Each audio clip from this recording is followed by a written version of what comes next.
ಖಂಡಿತ ನಿಮ್ಮನ್ನ ಕರಿತೀನಿ.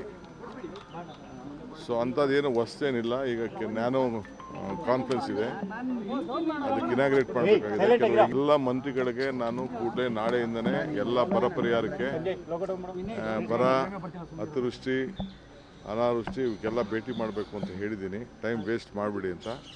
ಸೊ ನಾಳೆಯಿಂದನೇ ಎಲ್ಲ ಜಿಲ್ಲೆಗಳಿಗೆ ಹೋಗಬೇಕು ಅಂತ, ಎಲ್ಲ ಆಫೀಸರ್ಸ್ಗೂ ಎಲ್ಲ ಸೈಟ್ ವಿಸಿಟ್ಗೆ ಏರ್ಪಾಡು ಮಾಡಬೇಕು ಅಂತ ಇನ್ಸ್ಟ್ರಕ್ಷನ್ ಕೊಟ್ಟಿದ್ದೀನಿ.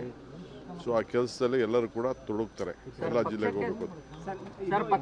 ಸಾಮೂಹಿಕ ರಾಜೀನಾಮೆ ಕೊಡ್ಲಿಕ್ಕೆಲ್ಲ ಮುಂದಾಗಿದ್ದಾರೆ ಸರ್. ಯಾರು ನೋಡಿ, ರಾಜೀನಾಮೆ ಕೊಡೋರು ಇವೆಲ್ಲ ರಾಜಕೀಯದಲ್ಲಿ ನಡೀತಾ ಇರೋದು.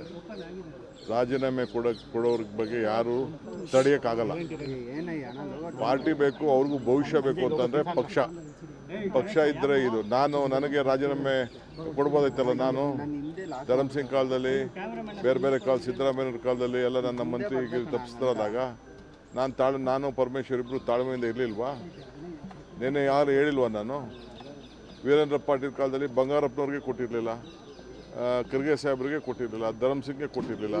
ಅವರೆಲ್ಲ ಚೀಫ್ ಮಿನಿಸ್ಟರ್ಗಳಾಗಲಿಲ್ವಾ? ಇವೆಲ್ಲ ಪೇಷನ್ಸಿಂದ ಈ ಸಂದರ್ಭದಲ್ಲಿ ಇರಬೇಕಾಗ್ತದೆ. Party is very much important. ಯಾರು ರೆಸಿಗ್ನೇಷನ್ ಕೊಟ್ಟರೆ within few minutes I am going to accept. ನಾನು ಈಗಾಗಲೇ ಎಲ್ಲ ನಮ್ಮ ಬೋರ್ಡು, ಕಾರ್ಪೊರೇಷನ್ನು ರಿವ್ಯಾಂಪ್ ಮಾಡ್ತಾಯಿದ್ದೀನಿ. ಎಲ್ಲ ನಮ್ಮ ಆಗಲೇ ಟೈಮ್ ಆಯಿತು. ಎಲ್ಲರೂ 2 ವರ್ಷ ಅಂತ ಮುಂಚಿತವಾಗಿ ನಾವು ಹೇಳಿದ್ದು, ಮಂತ್ರಿಗಳಿಗೂ ಹೇಳಿದ್ದು ಅದನ್ನು ನಾವು ಮುಂಚಿತವಾಗಿ 2 ವರ್ಷ. ಈಗ ಎಲ್ಲರೂ ಕೂಡ ನಾನು ರೆಸಿಗ್ನೇಷನ್ ಸಬ್ಮಿಟ್ ಮಾಡಿ ಅಂತ ಅಂದ್ಬಿಟ್ಟು ಬೋರ್ಡು, ಕಾರ್ಪೊರೇಷನ್ಗೆ ಫಸ್ಟು ನಮ್ಮ ವರ್ಕರ್ಸ್ಗೆ ಹೇಳ್ತೀನಿ. ವರ್ಕರ್ಸ್ ಎಲ್ಲ ಫಸ್ಟು ಫಿಲಪ್ ಮಾಡ್ತೀನಿ. ಆಮೇಲೆ MLAsನ ಕರೆದು ಒಬ್ಬೊಬ್ಬರನ್ನೇ ಮಾತಾಡ್ತೀನಿ.